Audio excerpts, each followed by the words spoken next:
And we wanted to hear your perspective on how this compares to past conflicts on the European continent. Yeah, I think it's only comparable to September 1939, the invasion of Poland by Nazi Germany. This is the darkest day in recent history that I can think of. And we know President Biden is set to address the nation here at 10 o'clock this morning, talking about the U.S. response to the Russian assault. We've already announced sanctions against some of Russia's top officials. How else do you see the U.S. getting involved in this conflict? Well, strengthening, of course, NATO and its NATO's allies in Europe. That's most important at this point, of course. Further sanctions have to be imposed. None of them will deter Putin at this point.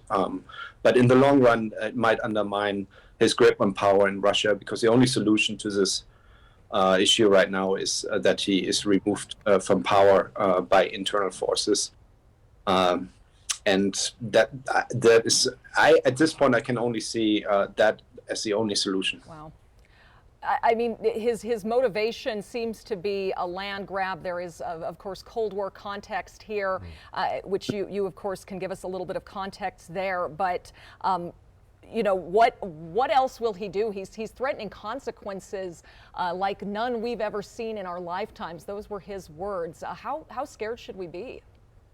Well, I think we should be relatively scared, not too scared. I don't think that he will be that foolish to attack NATO territory at this point. But this is severe, and of course all this talks about that if it's threatened by the West, that now turns out to be nonsense. It was always about expanding Russia, recreating the old glory times of the Soviet Union.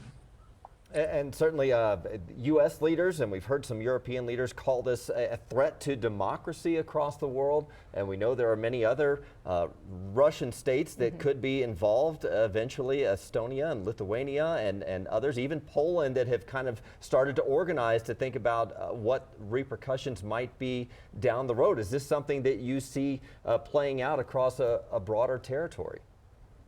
Yeah, this can definitely spill into broader conflict. Moldova, for instance, but then also Georgia, where the Russians already invaded in 2008.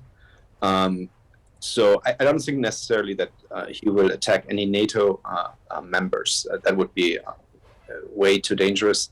But then, of course, we assume that he is somewhat rational, and I'm starting to have my doubts about how rational Vladimir Putin really is.